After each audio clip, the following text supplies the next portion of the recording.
This is the Martial Arts Lifestyle Podcast, where we have conversations with everyday martial artists about their histories and how martial arts influence their daily lives. You are listening to the abbreviated version of this podcast, which is the first 20 minutes or so of the show. Please consider supporting the show by subscribing on our Patreon page, www.patreon.com/MALMAG, and for about the price of one coffee shop coffee per month, you can get access to 4 new podcasts each month, 1 week before their YouTube release dates. You also have access to all of our existing shows, which at this point is about 100 hours of shows for you to enjoy.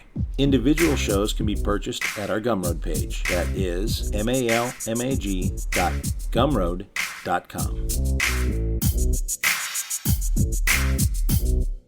This week I get on Zoom and I connect with Boston and I talk with an individual who has become one of my best friends in the martial arts. He was my first instructor in JKD and Loren Bookbinder. And we talk about everything. Sit back and enjoy.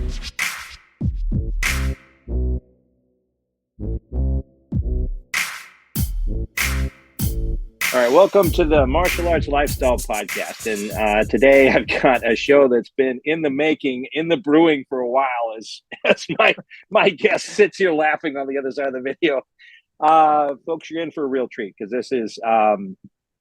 this gentleman is actually the first instructor I had in Jeet and Kali, and fortunate to have, I think quite quickly in our relationship, made a really close friend out of him. So, you're going to hear just basically 2 old friends kind of going through a lot of shit, and all I can say is try to keep up. Yeah, we should. Best that I can say. Yeah, we should probably warn people that there's probably going to be movie references, cartoon references, voice characterizations, and God knows what else. God knows what else. Exactly. There's going to be a lot of stories and, quite frankly, just, a lot of stuff you may have to go look up, but it's fine. It'll be worth it. It'll be worth every minute of that.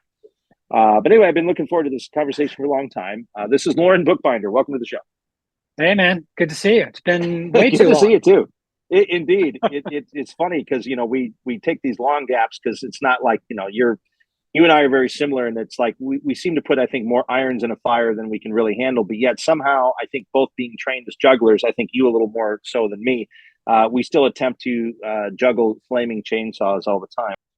Yeah, of course. I mean, what's the fun if there's not some danger? That's right. Exactly. Too much to do and a little danger all with it. That's right. It's all fun and games till somebody loses an eye. Exactly. Well, and I say that because the funny thing is I teach in reference to you and I in our training at one time when I have to show the full box or that 5 count or 10 count if you want to count both person box pattern, right? And people go, wow, that's cool. I said, yeah, my first instructor and I used to do this like full speed with live machetes. And they go, what? There was like a long pause and they go, what? Like, you serious? I said, yeah.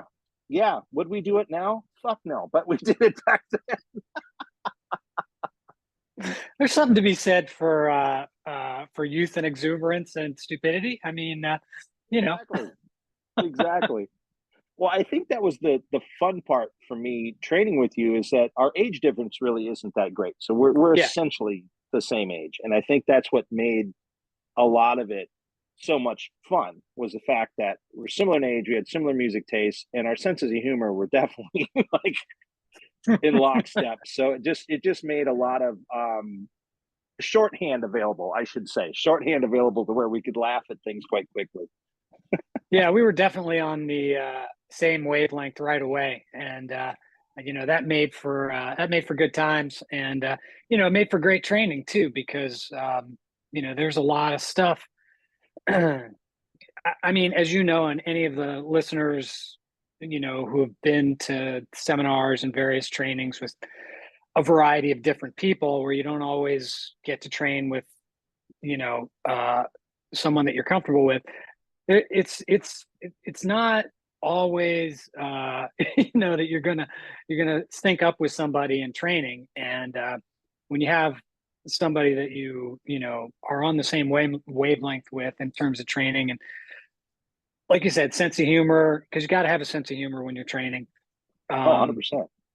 You know, and you have to kind of look at things and have the same approach. So you and I were very much on, you know, saw things the same, and that made, you know, for great training. And you know, I was grateful to have met you, and you know, have somebody to train with that had a similar mindset. You know, we also had our buddy Steve Holly, who we may talk about later, but you know, he was also, you know, very similar, and that's just not that common, particularly at that time.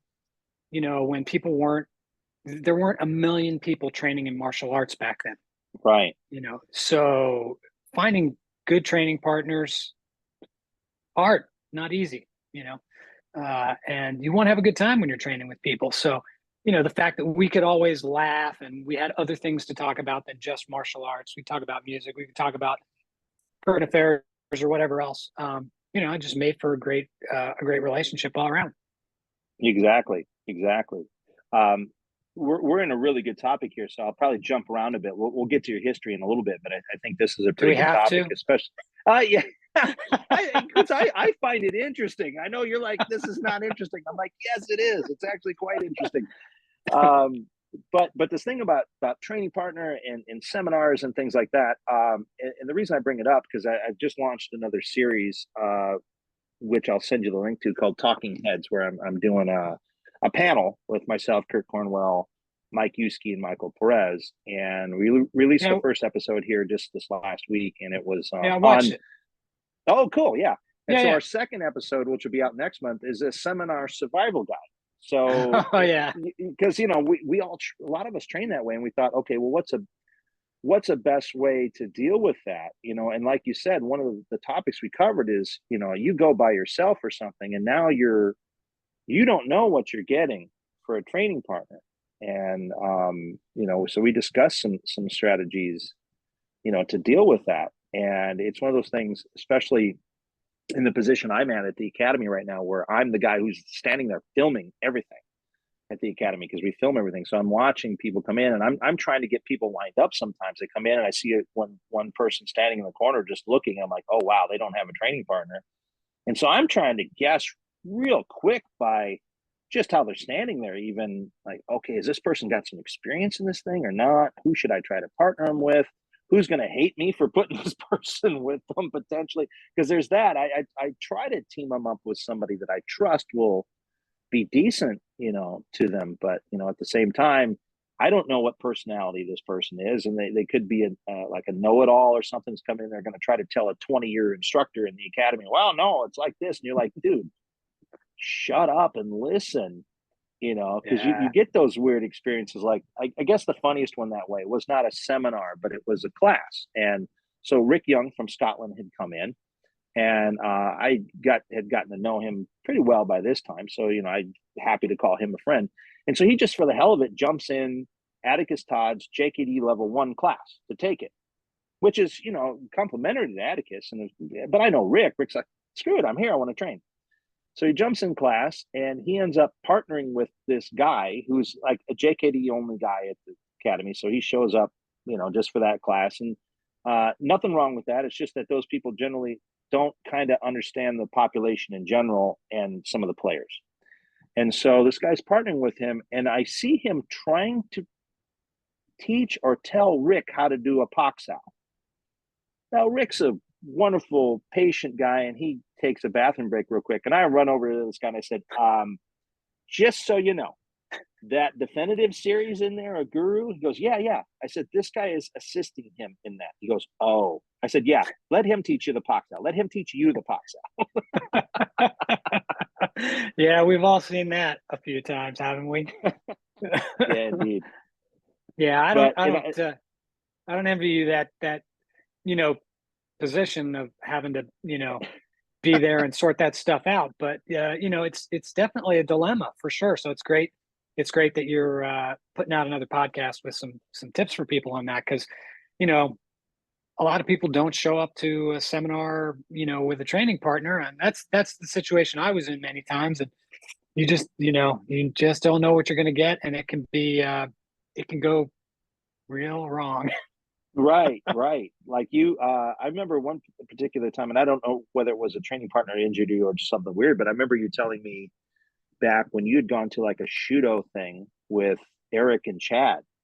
Yeah, And something I don't remember if you got injured before or got injured at or what it is, but they gave you a book, and I had told Eric that recently. I said, "Hey, you yeah, actually gave my first instructor one of the Shudo manuals." He goes, "Oh, I did. yeah, Oh, okay." yeah. He goes, "Where was And, that?" And I said, "At Florida, yeah, I think." He goes, "Oh, okay." He goes, "I remember it. Yeah, I yeah, remember yeah, the seminar. I don't know if he remembers giving you the book, yeah. but Yeah, no, yeah, I remember that well. Unfortunately, I had injured my shoulder mountain biking, um, and had already had a bunch of students and stuff lined up to go to this seminar, and my shoulder was healing, and it was, mostly better. Um, but like within the first 5 minutes of the seminar, the first 10 minutes, I we were doing throws, and I just landed on that shoulder wrong, ooh, and that was it for me. I couldn't continue. And Eric is such a great guy, as you well know. He felt really bad, and it was not his fault at all. It wasn't anybody's fault. Um, and he's like, look, I'll work with you one on one. Let me just, I'll get you through the weekend and stuff. And I was like, look, man, I don't want to take you away from all these other people, who knows when they're going to get another chance. So, I came here, I was already injured. It's not your fault. I was taking my chances. So you go out and teach the people, that can get a lot more out of it than I can in my current situation. He's just such a great guy. yeah, But yeah, no, I remember that. I remember that well. He gave me a hat, he gave me a shirt, and he gave me the book. Uh, wow, I still have the shirt. It was way too. All he had was like extra larges or something, and I'm no. You can imagine that's a me dress wearing an on extra you. large. That's right. Yeah. For those who don't know, which is pretty much everybody who's listening to this, I'm 5'8", and my weight varies between 125 and 145. So, an extra large is not going to work for me. But yeah, I still have that, which is a piece of history now. That Nice. Shudo shirt. I so Yeah. hope you have that book because it's like a couple $100 or more. No, well, actually, I probably still have it at my storage facility in Florida. But I don't know that anything there is salvageable. That stuff's been in storage for like 20 years now, and I'm not confident that And anything through has several survived. hurricanes. Yeah, yeah, it's been through a bunch of hurricanes and a bunch of other stuff. It probably flooded, but the only thing that's really of value in there is probably that book and my old photos, family photos and stuff, where I have a few photos of me and Guru Dan back when I was training at the Aspen Academy, that my father took. Oh, okay. So I Um, can't basically. I know that I can't ask you for scans of those for the montage here because you're not yeah, running to Florida in the next week. Okay. yeah. Unfortunately, I do need to get down there and deal with that storage facility. But anyway, yeah, I don't have any of that stuff here. Hopefully, it hasn't been destroyed down there. We'll see when I get down there to check it out. But anyway, yeah, I remember that seminar well, and that was an interesting time because that was actually when I first saw Shudo. That's when I thought to myself, this is the next evolution in JKD, or it Right. should be. Hmm. Um, and because when I saw what Yuri and Eric and Chad were doing, the way they were training it, it was like super obvious that this is what Bruce was headed towards. This is the Right. direction he was headed, um, and it's we could get into a whole other discussion on that, and the way our conversations go, we're not going to have time for that. We'll be No, here no, but I tell for you seven what, that might be seven something. hours. Maybe we bring you into the talking heads panel. Yeah. and do, because that sounds like a great topic to talk about with them, and we'll throw you in there. Yeah, that's definitely an interesting topic. So yeah. Yeah, But yeah. yeah, good stuff. Good Yeah, stuff. it's cool that we talk about that, because at the academy yesterday we just had some Shudo tests. So Hmm. we still have got that art going strong here, and I think we're one of the only places that still do it, because Sifiori has been back in Japan for I think 9 years now. Harlan said, Yeah. and I'm just thinking when he said that, I'm like, wow, it's hard to believe. And I know why. I have the hardest time telling time here in California, because the seasons don't change enough that Sure. it's hard for me to judge the lapse in time. But my brain does math on time pretty quickly in the most inappropriate or inefficient, not inefficient, but inappropriate ways. I was just talking to, I think it was Friday or no, Thursday maybe. So I go to a boba tea place right over by the academy sometimes for break and grab, and the owners are awesome. They hire a bunch of the local high school kids that work from Venice High School, which is kind of like almost right behind it. So it's interesting for me to talk with a lot of these kids and kind of understand what a teenager's life is like in high school these days. And one was kind of telling me about, she was playing softball and stuff like that. It was great. So I was telling her about this girl that was a softball pitcher in my high school. It threw like a 95-mile-an-hour underhand pitch. And I said, I remember when she was smaller, she was in Little League with me and would strike all of us out with an overhand pitch even. And so somehow my brain goes, yeah, that was 40 years ago. So this would be like your grandparents telling you about World War II when you were in high school. And I went, oh my God, time to shut up. Oh yeah. Or time to shut off Yeah. my brain. Let's put it that way. It's like, stop doing math that way, man. Yeah, no, it's not where you want to be, man. Exactly. It was so funny. But I Yeah, mean, so, yeah, again, I enjoy going in there and talking with all those people, because it's, again, it's you learn stuff. You learn stuff about people's lives and the way, things are and how they're different than when you were younger and stuff. It's pretty cool. sure. Yeah, yeah. And just as a point of reference, since you're talking about time frames and stuff, that Shudo seminar was in the early 90s, early to Right. mid 90s, right? So for people who are listening, this is before I think this is before Eric actually had his first fight over there. Oh, wow. So I mean, this is like right when the whole MMA type of stuff was kicking off, and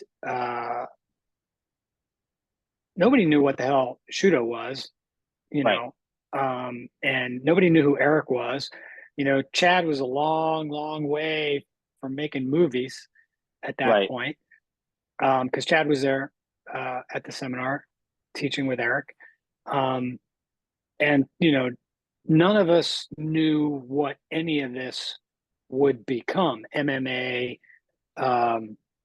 John Wick movies, Eric's, Right. you know, uh, uh, fights, and his training and his school now. I mean, nobody, we just didn't have a clue, other than a few of us looked at it, had some connection to the academy or whatever, and saw what was going on with the Shudo and thought, oh wow, this is pretty cool stuff. I'm pretty sure. Well, I'm not pretty sure. I know Dwight was there at that, unless my memory is totally wrong. He brought some students up from Miami for that seminar, um, but it was still, a pretty small thing because nobody knew who Eric and Chad were, Right. really, unless they were involved with Yeah. Inosanto Academy. There was nobody who knew who they were yet. Yeah. So And that's crazy. I mean, at that time, even at that time, Muay Thai wasn't. I mean, people might have known what it was, kind of, but it wasn't even all that popular. Because I think you yeah, and oh, I took totally. a deep dive in as it was taking off. Yep, yep, yeah. That was, Muay Thai was still like not well known, and there were some people that I'm not going to name, but there were other instructors that came over from Thailand that were trying to start organizations. There Right. were some other people who were here who were well known, Master Toddy, Tong Terthara, you know, some other, but it still wasn't real well known yet. Right. So all of that stuff was sort of still young and fresh. And the interesting thing is to me, you know, from a perspective sense, is that it's the same thing that I experienced 20 years earlier with JKD and FMA in the, you know, in the late 70s, early 80s, where nobody had a clue what any of that stuff was. You know, I mean, Hmm. if you said you did martial arts, which at some point, you know, if you were working out in the park or whatever, someone would come up and ask you, you know, oh, what are you doing, karate or kung fu or whatever? You know, and we've had this conversation, you know, are you even going to bother to answer that honestly, because it's just going to lead to weird faces and long explanations. But you know, if you said someone came up to you, you were doing some training or whatever, either alone or with a partner, you know, they'd ask you, you know, what are you doing, karate or kung fu or whatever? And you say, well, I'm Jeet Kune Do, and they're like, Jet Kwan Do, what You is, mean you like know, I've what? heard of Taekwondo? Yeah, exactly. No. Yeah, yeah, you know, and then, you know, and then you try to explain it to them, and that was like, and they go, oh, the Bruce Lee, that movie guy, you know, you'd get that Yeah, if you tried to explain it. And then if someone asked you about the sticks, forget about it, right? Like if yeah, you tried to explain Filipino martial arts, forget about it. Like you just people would just look at you like the look a dog gives you, you know, when you right. say something and they tilt their head like, oh, right? So it's kind of the same thing, you know, in the 90s, if you said Shudo, people were like, what? Yeah, What? And even the same thing, you know, late 80s, early 90s, Muay Thai, what? You just get a lot right. of that, right? So it's interesting to see how new things, well, it's the same thing with BJJ, you know, you know, every 10 or 20 years, you know, there's something going on and Right. something new. So, Right. you know, Silat and then, you know, Savad and, you know, all that stuff, it wasn't known. Then it became known. And there's just, it's interesting to see how it evolves from not to be, I don't mean this in any insulting way, but how it progresses from people's ignorance to, you know, something that a lot more people are educated about, you know, and I'm talking about my own ignorance as well, right? I'm not talking, Right. I'm not talking about, well, look at all these other people being ignorant. You know, I mean, I was ignorant about all this stuff as well. Right. There's plenty of stuff that I'm still ignorant about. So Right. Yeah. What is you ignorant? that's right. Exactly. So Well, yeah, take us so back to the interesting stuff. beginning then. How did you get involved in that? How did martial arts become a thing for you that was an interest? All right, Sherman, set the Wayback Machine. Yeah, that's right. uh, Yeah. uh, well, Mr. Peabody, all right, I'll try and make this as quick and painless as possible for me. Okay. I guess how about to ask painless for who? Yeah, right. For me, I'm going to I'm going to there's a couple of things I'm not going to give out specifics purely from an information security standpoint. If you give out certain things over the internet, identity theft becomes really simple. And one of those things Right. is city of birth. So I'm Yeah. not going to Yeah. give That's my, why I'm not going to, I never answer those questions properly either. There's a lot of yeah, what was your first pet called? Motherfucker. yeah, Where were you born? Lick my ass. These are my yeah, answers to a lot of these things. Yeah, I've exactly. never answered those things truthfully. Yeah, exactly. So I was born and raised for the first part of my life in a very large, you know, U.S. city, and a lot of crime, a lot of bullying in school. Um, so there was a lot of motivation for me to either run or fight, depending on what my options were. A lot of the time, and so you know, had some motivation to learn to defend myself at some point along the way.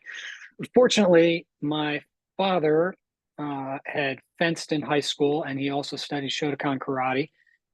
So at some point, he showed me some things. My mother and my father were divorced, so I spent most of my time with my mom, and I'd see my father on and off on weekends. Sometimes he lived in the same state, sometimes he didn't. So I didn't have regular martial arts training, and I didn't really practice regularly. But at a certain point, around 8 or 10, he showed me a few things.